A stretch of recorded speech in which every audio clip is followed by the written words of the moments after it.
का इशू है ना, वो तो अभी प्रोसेस में है। वो कह रहे हैं कि हमने रात को कह रहे थे कि हमने प्रोसेस में डाला हुआ है माइग्रेशन वाला, तो कहाँ होगा कैसे होगा उस पर वो कह रहे हैं कि अभी कर रहे हैं। जिक्र हरियाणा पर आप सभी का स्वागत है। इस वक्त मैं कागसर गांव में मौजूद हूं। आज यहाँ पर नारनौंद हल्के के विधायक जस्सी पेटवाड़ जी पहुंचे थे। फिलहाल पीछे आप तस्वीरों में जो देखने लग रहे हो, उन्होंने लड़कियों से बात की जो धरने पे लगातार बैठी। दो रातें गुजर चुकी हैं भाई, और कल का टाइम दिया गया है प्रशासन की तरफ से। जो इनकी जो रिपोर्ट है उसकी कल मतलब खुलासा होगा, तो उसमें क्या निकल के आता है वो भी देखने लायक होगा। क्योंकि ये जो लड़कियां जो लड़ रही हैं अपने हक की लड़ाई, जो इनके आरोप हैं उनके बारे में जस्सी पेटवाड़ विधायक हैं, उनने खास बातचीत करी है लड़कियों से। तो उन्होंने अपनी क्या राय रखी है वो आप जरूर देखना। देखिए, समस्याएं तो बेहद गंभीर हैं, जो क्योंकि मामला भी कई दिन से मीडिया में चला हुआ है। पहले तो फीस का मामला था, तो प्रशासनिक रूप से और मैनेजमेंट से हमारी पहले बात हुई थी, तो प्रशासन ने और मैनेजमेंट ने मिल करके फीस बढ़ोतरी जो हुई थी वो वापस ले ली थी। तो हमें लगा कि मामला दब गया है। लेकिन जब परसों रात को ये हुआ, तो जब कल लड़कियों ने मुझे बताया कि हमारे साथ थोड़ी ज्यादती हो रही है, तो आज सुबह सुबह मैं इसलिए आया था कि इस मामले की पूरी जानकारी पता चल सके कि भाई हमारी बेटियां जो है वो ठंड में बाहर बैठने पे मजबूर क्यों हैं। तो यहाँ आने के बाद जो मुझे पता चला वो बड़ा शॉकिंग था, बहुत मतलब इतना दुर्भाग्यपूर्ण था जिसकी मैंने तो शायद कभी कल्पना नहीं की थी कि मैनेजमेंट इस तरीके का व्यवहार कर रही है बच्चों के साथ। रूम में कुंडियाँ नहीं है, वॉशरूम में कुंडियाँ नहीं है, और जो बच्चियाँ बोल रही हैं कि उन्हें फोर्सफुली कभी मूवी दिखाने के लिए, कभी बर्थडे जो मनाने के लिए, बर्थडे सेलिब्रेट करने के लिए बुलाया जाता है। तो इस तरीके का बड़ा पहला मामला मैं तो देख रहा हूँ। हम खुद एक एजुकेशन संस्थाओं से जुड़े हुए लोग हैं, हमने तो फर्स्ट टाइम ऐसी चीज़ देखी है कि इस तरीके की एक मैनेजमेंट इस तरीके का व्यवहार बच्चों के साथ करी, और बच्चियों के साथ। और यहाँ तो लगभग 200 से ज़्यादा बच्चियाँ हैं और हर बच्ची यही आरोप लगा रही है। तो ये मामला बेहद दुर्भाग्यपूर्ण है। मैंने स्वास्थ्य मंत्री से भी बात की है, सीएम से बात करने का प्रयास किया है, और स्वास्थ्य मंत्री से बात हुई है। स्वास्थ्य मंत्री ने भी कहा है कि सारी डिटेल्स हमें मिल चुकी हैं और परसों हम डिपार्टमेंटली कोई मीटिंग बुला रहे हैं। तो मैं तो सरकार से, प्रशासन से मांग करता हूं कि इसमें किस दोषी चाहे कितना ही बड़ा हो, कितनी ही बड़ी उसके पास सिफारिश हो, उसको बख्शा ना जाए।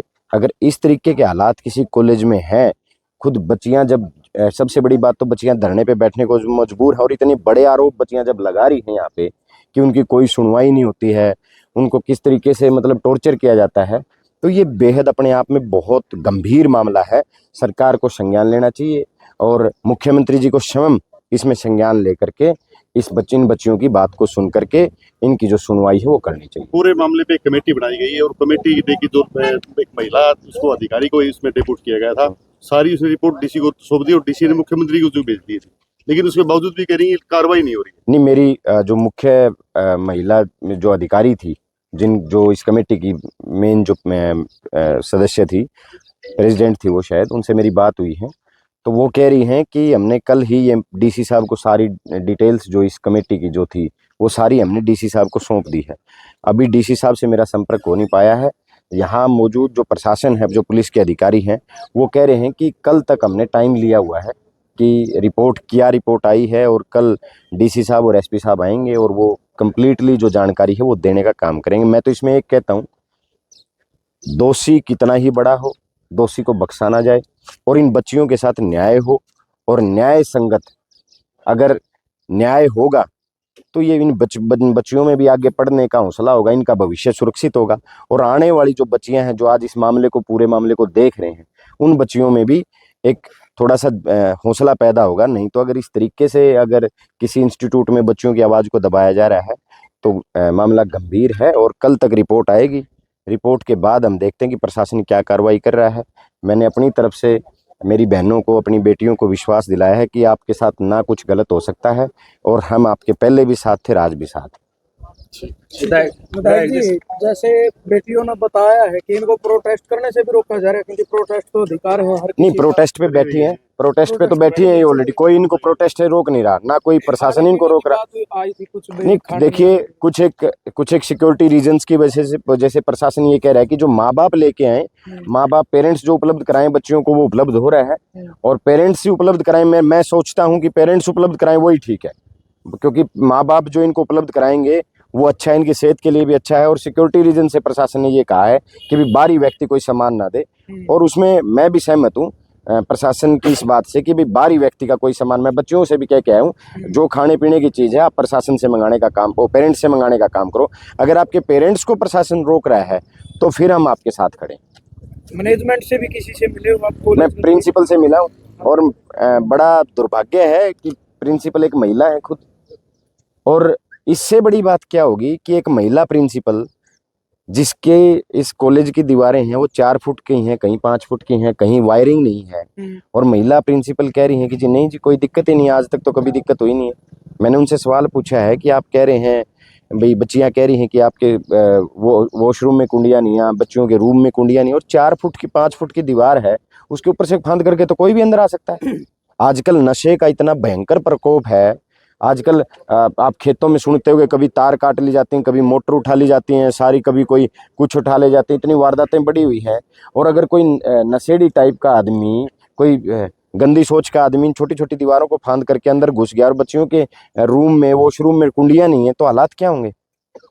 तो मैंने तो प्रिंसिपल साहब को भी कहा है कि आप एक महिला होने के नाते इतनी बड़ी जायती इन बच्चियों के साथ हो रही, आप बोल नहीं रहे। तो वो कह रहे हैं कि हमने सारी कुंडियां लगवा दी हैं, ठीक करवा दी हैं। तो मैंने पूछा है उनसे कि आप आज तक सोई हुई थी, लेकिन वो शायद किसी प्रेशर में है, इसलिए सारी बात उन्होंने मेरे सामने तो नहीं रखी।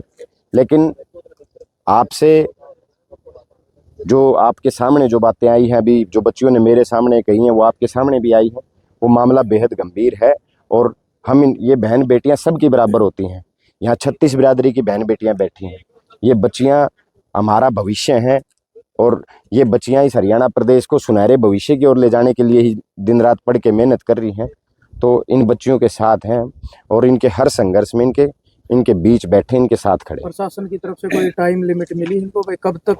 कल तक कमेटी की कोई रिपोर्ट आएगी, और प्रशासन कल तक बच्चियों के सामने और आप सबके सामने, हमारे सबके सामने अपनी जो रिपोर्ट आई है, जो रिपोर्ट एक कमेटी ने सौंपी है, उसके बारे में कल तक हमें जानकारी मिलेगी। और अगर बेटियां असंतुष्ट उस मामले से रहती हैं तो आपका अगला कदम क्या? तो हम सब लड़ेंगे, साथ मिल करके बैठेंगे। कोई व्यक्ति कितना ही ताकतवर क्यों ना हो, एक न एक दिन उसको उसकी सजा जरूर मिलेगी, और गलत आदमी को उसकी सजा मिलनी चाहिए। ठीक है।